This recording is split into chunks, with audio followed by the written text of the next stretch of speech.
Dokter Merakyat berbagi untuk rakyat. Halo, kembali lagi sama kita Dokter Merakyat Berbagi untuk rakyat. Oke, nah sekarang kan nih lagi rame nih ya Bin ya, masalah apa yang lagi viral nih yang baru-baru ini nih, masalah apa namanya, hacker-hacker nih. Hacker. Hacker. Jujur ya. Jujur, oke. Cita-cita gua tuh dulu waktu kecil. Kok bisa? Nah, lu pikir kerja hacker tuh apa aja Bin? Ngapain aja gitu? Kenapa lu mau jadi hacker? Terus lu kan dokter nih, kenapa lu mau jadi hacker? Kok bisa kayak begitu? Enggak, sebelum terjadi menjadi dokter nih, cita-cita saya tuh menjadi hacker sebenarnya. Jadi kayaknya tuh jadi hacker tuh keren aja. Dan gue tuh bisa tahu dulu kan zamannya masih apa ya, kayak sebelum Facebook gitu masih Twitter atau apa gitu, kayak gue ngehack gitu, terus gue kayak tulisin statusnya yang aneh-aneh. Kebanyakan nonton film gue rasa. Zaman dulu memang gue pengen banget jadi hacker, tapi sih zaman sekarang nih adalah pengalian isu. Siapa yang setuju pengalian isu, komen ya. Pengalihan isu ya? Kayaknya sih pengalian Iya, pengalihan isu. Isu apa Bin? Kalau gue boleh tahu Bin. Banyak ya terjadi isu-isu perselingkuhan di rumah tangga artis, isu-isu kegagalan, isu perceraian, isu-isu penyakit, isu-isu beban dari BPJS, banyak sekali kan. Saya rasa dialihin beritanya ke arah sini nih. Tapi gini ya, kayaknya sih kalau misalnya udah kenaikan BBM ini ya, memang juga yang saya tuntut sih dari pemerintah satu dong, kenaikan untuk fasilitas-fasilitas keamanan, kesehatan juga harus dibantu. Jadi tidak harus semerta-merta BBM naik nih, terus yang lain tuh kayak terlantar dan segala macem. Saya nggak setuju. Nah, benar sih. Gitu. Benar. Kalau itu benar sih, kayak zaman sekarang kayak saya contohnya aja ya, tarif tol naik terus di Bin. Kita nggak usah yang BBM ya, yang tarif tol naik terus, tapi nggak ada perubahan di tol, tetap macet-macet aja ya kan. Gimana sih? Terus untuk urusan BBM, nah BBM tinggi berarti dituntut untuk kita menggunakan fasilitas transportasi umum ya. Tapi kualitas jambret iya, masih di mana-mana itu ngeri juga sih. Dan satu gini, sebenarnya fasilitas umum sih udah mulai oke ya, kayak busway itu gitu. Tapi pertanyaan saya adalah, dari keluar rumah saya nih, buat ke fasilitas umum tuh gimana caranya? Lumayan jauh ya kalau dari sini. Gak bisa. Ya lu jalannya komplek, lu keluar komplek harus jalan kaki, terus nyari lagi halte busway, jauh banget. Gitu. Yang ada apa? Berarti sewa ojek lagi baru ini, dan sehingga kalau dikalkulasi itu mendingan kita naik motor. Sama-sama aja emang. Sama aja. Dan itu menjadi kemacetan. Sebenarnya solusinya adalah bagaimana manusia itu dipindahkan ke transportasi umum, itu gimana aksesnya. Itu kan harusnya dipikirin bagaimana. Karena pembangunan kita aja udah kalau kita di Singapura tuh kan langsung kayak flat, langsung kayak jalan depan, langsung public transport kan. Iya, public transport. Nah, kalau kita mau ke public transport tuh susah banget, butuh akses. Naik lagi transportasi online, ya, payment lagi, dikalikan pulang balik. Jadi saya rasa sih, mending naik motor atau naik mobil sih. Oh gitu. Cost-nya itu lebih murah. Lebih murah juga. Iya. Jauh enggak? Bisa dibandingkan lah. Bisa dibandingkan. Ya mungkin kalau untuk yang bawa kendaraan roda 4 ya Bin ya, maksudnya mobil gitu ya, mungkin kalau naik itu ya kurang lebih sama. Tapi kalau dibandingkan dengan motor, jauh lebih naik motor ya. Iya. Kalau saya sama aja deh ya. Menurut gue tuh naik mobil lebih enak. Ya gue kalau dari rumah langsung nggak capek. Iya, benar. Safe, sendiri, no problem. Ya nggak ada bandingan gue harus kemana-mana transportasi umum, di mana emang gue duduk, bisa aja gue berdiri. Cuma kan macet Bin. Lu nggak capek macet? Ya. Iya kalau mobilnya matic, kalau mobilnya manual capek Bin. Dijual, beli yang baru. Jangan lupa. Terus apa nih? Hacker nih. Lu pernah nggak pengen jadi hacker? Gue? Enggak Bin. Nggak pernah. Enggak. Gue karena mikir setiap kali gue nonton film nih ya, semua hacker tuh ujung-ujungnya nih ya, kalau nggak masuk penjara, dikejar-kejar sama badan intelijen, dibunuh orang Bin. Dan dipekerjakan juga ada loh. Oh ada. Ditarik ada. Jadi kamu mau masuk penjara atau kamu mau kerja sama kita? Nah ya iya. Cuman kalau kita lihat di tempat kita sih kayaknya enggak lah. Gitu. Kalau gue lebih milih enggak sih. Lebih milih enggak, mendingan gue belajar yang bener, apa yang bener. Ngehack dong, ngehack situs Hack apa? judi online nih, ya enggak? Duitnya ditarik, dibagiin ke masyarakat. Itu baru hacker, ya enggak? Bener nggak? Ayo coba dong hacker-hacker di-hack itu semua satu-satu judi-judi online tuh, dikumpulin dananya, dibagiin ke masyarakat kita supaya masyarakat kita tuh lebih pro, dan Anda lah penyelamat kita.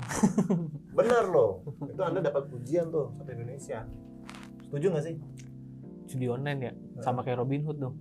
Dosa-dosa juga sih, Bin. Robin lagi. Aduh. Gak apa-apa, ya kan seenggaknya kan dibagiin ke orang. Kalau hacker nih ya, zaman sekarang yang lagi ngetren kan nih, sekarang kan ada 2 nih, Bin. Ada 2 nih yang lagi, tadinya 1, cuma ada 1 lagi yang ikut-ikutan nih. Apanya?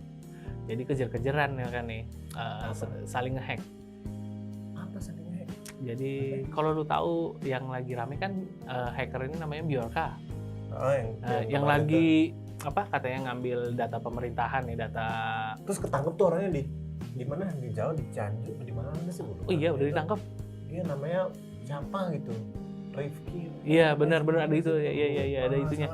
Dan ada yang ngebocorin namanya tuh. Dan katanya bukan dia bilang, saya nggak tahu apa-apa, boro-boro nge-hack, saya aja editnya lagi belajar kata dia. Nah itu gua baru tahu beritanya itu, gua baru tahu. Mungkin gua nggak ngikutin.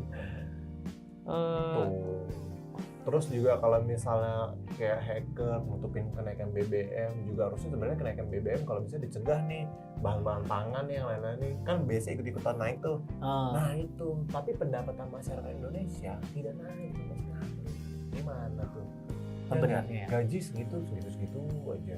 Ya nggak, BBM naik, semua naik gitu. Bila kita mau naikin gaji, bingung juga nih nanti masalah ongkos produksi dan lain-lain. Nah, kembali lagi nih ya. Sebenarnya pikirin nggak sih itu pemerintah? Gini, Bin, sebenarnya gue mau nanya, kenapa BBM bisa dinaikin? Katanya sih subsidinya kayak terlalu banyak subsidi. Tapi gaji komisaris dan lain-lain itu gede-gede banget. Nah, nggak bisa yang itu disubsidi buat supaya masyarakat lebih diuntungkan. Gini, Bin, sebenarnya ini aja harga 10.000 ini ya sekarang, ini udah masih disubsidi sebenarnya. Kita dari 7.500 naik jadi 10.000, ini kan udah naik sekitar hampir 20-30% ya. 20-30%, 20%-an lah, 20%-an. Naik 20%-an itu sebenarnya itu masih disubsidi. Harga normalnya itu sebenarnya sekitar 17.000 sekian. Nah, kalau nggak disubsidi itu 17.000 sekian, dengan harga kenaikan BBM sampai 17.000 sekian nih misalnya ya, otomatis sih tapi kebutuhan. Beda sama di Malaysia, beda loh. Di Malaysia itu yang setara dengan Pertamax Plus itu tuh di bawah 10.000. Di bawah 10.000. Saya baca berita kalau nggak salah berapa ringgit gitu ya, itu ya di bawah 10.000 disubsidi pemerintah. Alokasi yang tepat, masyarakat puas. Ya, sedangkan Indonesia yang punya kilang banyak, yang kita negaranya hebat ya, dengan produksi minyak pun juga banyak sebenarnya di mana-mana nih kilang-kilang kita nih. Kenapa kita bisa lebih mahal? Nah, larinya kemana, Bil? Kemana guys? Larinya kemana? Kemana?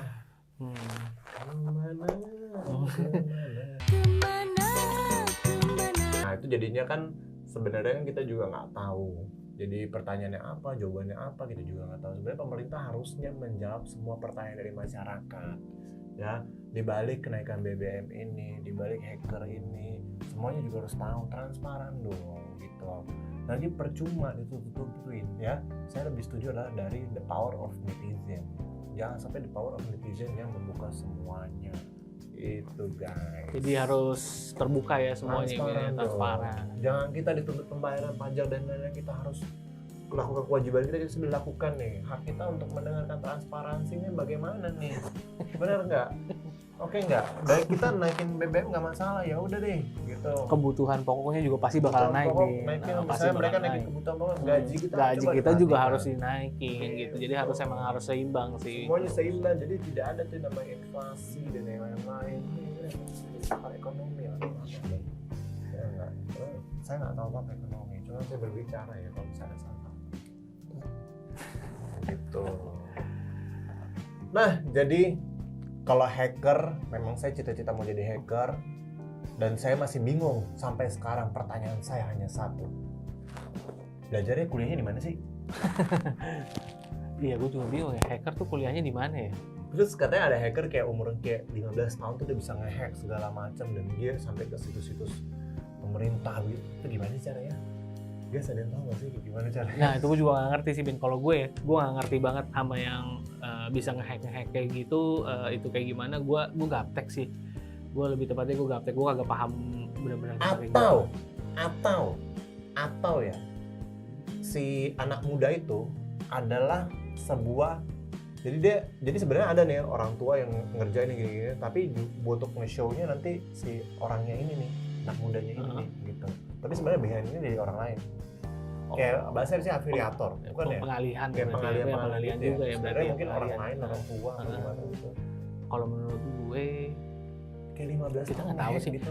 Sama ini aja hacker aja kita kan nggak tahu gitu orang mukanya kayak apa, rupanya kayak apa.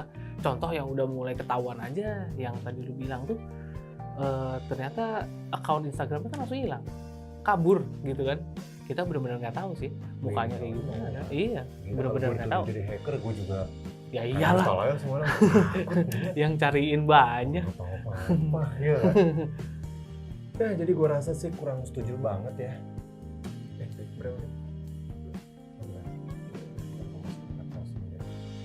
So, jadi menurut gue gini ya, hacker itu tergantung orang ya. Semuanya bisa jadi hacker sih menurut saya sih, tergantung Anda berada di momen yang tepat, bergaul dengan orang yang tepat, Anda bisa menjadi hacker sebenarnya gitu. Berteman juga ngaruh ya. Pernah nggak sih info-info dari teman yang kadang bisa nge-hack email, nge-hack password, itu kan udah termasuk sejenis pekerjaan hacker. Iya, benar. Saya aja nggak bisa loh nge-hack gitu loh. Nggak ada logikanya, nggak masuk gitu loh. Ya nggak, Anda nge-hack pasti ada informasi di ponsel Anda atau email Anda pasti ada masuk. Ini Anda ACC nggak ACC ya udah nggak bisa dihack kan. Iya. Gitu guys. Dan yang kedua untuk BBM juga menurut saya, pesan saya sih ya Dok ya, untuk pemerintah ya harusnya lebih diperhatikan untuk kesenjangan ke masyarakatnya. Iya benar sih. Kesenjangan ke masyarakatnya iya. Jadi jangan ada kesenjangan nih. Jadi masyarakat harus sejahtera dong dibanding kenaikan BBM. Kemarin ini kan kenaikan BBM apa segala macam karena udah disubsidi, tapi banyaknya kan yang pakai BBM-nya itu kendaraan-kendaraan mobil mewah. Makanya kan sekarang subsidinya dikurangi. Saya rasa sih lebih harus diperhatikan gini loh. Kita punya apa ya? Indonesia ini kan luas nih. Minyak juga mungkin di mana-mana nih ya. Kita sebagai penghasil juga mungkin ya gitu. Dan juga dari subsidi itu kan sebenarnya mungkin bisa diberikan untuk alat mesin ya untuk memproduksi kita minyak mentah menjadi bahan bakar. Sebenarnya kita bisa sendiri loh. Gitu. Kembali lagi nih ongkos produksi kita kan sebenarnya kan bisa ditekan kan. Nih, kembali lagi ya. Sebenarnya kalau kita maksudnya ke pemerintah aja menurut gua nggak adil sih, Bin. Kenapa? Coba lu lihat di Papua kalau dibandingkan sama di Jakarta lebih tertinggal mana? Papua ya kan Papua. Tapi di Papua naik sekarang 10.000 nggak pusing. Orang harga bensin di Papua sekarang berapa? Sekarang udah sama nih. Dia orang naik seberapa pun juga mereka nggak pusing. Kenapa? Karena di mereka juga penghasilannya jauh lebih tinggi daripada kita. Pendapatannya mereka jauh lebih tinggi. Mereka kalau mau beli bensin tuh jauh lebih mahal gitu. Karena kelangkaan bahan bakarnya itu di sana tuh lebih parah daripada di sini. Di sini mah selalu tersedia, kalau di sana belum itu ada. Jadi di sana tuh lebih mahal, tapi diimbangi sama penghasilan juga yang lebih tinggi. Jadi balance ya Dok ya. Di sana lebih balance. Ya kalau misalnya di sini kan ya berarti kembali lagi ke perusahaan-perusahaannya juga sih, maksudnya dari pihak penyedia penyedia lapangan kerja itu juga di orang kan yang menentukan gajinya apa segala macam, penghasilannya ya mungkin memang harus disesuaikan, memang harus ada harga barang yang naik tapi penghasilan juga ikutan naik. Pikirin dong rakyatnya dong. Ya makanya emang harus semuanya balance sih, kalau enggak sama aja. Makanya ada demo. Karena apa? Yang lain-lain nanti ikut naik semua, ongkos dan lain-lain makanya. Ya demo malesin banget sih kemarin, sampai macet banget loh.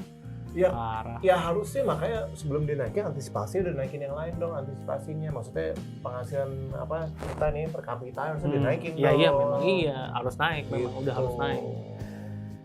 Gaji dokter berapa? Naikkan gaji dokter, naikkan gaji nakes di Indonesia. Itu pesan saya nomor 1. Oke? Sampai di sini. Sampai jumpa lagi. Semoga video kita ini didengar ya dan diambil manfaatannya. Semuanya yang baik-baik diambil. Amanah-amanah kita semoga didengarkan ya. Kalau misalnya ada salah-salah kata ya kami mohon maaf ya. Karena tidak ada niat sedikit pun untuk yang namanya kita menyalahkan pemerintah, tidak. Sebenarnya kita hanya memberi kritik dan saran walaupun cara saya seperti ini ya mohon dimaklumi. Oke guys. Sampai jumpa di video berikutnya. Dota Merakyat berbagi untuk rakyat.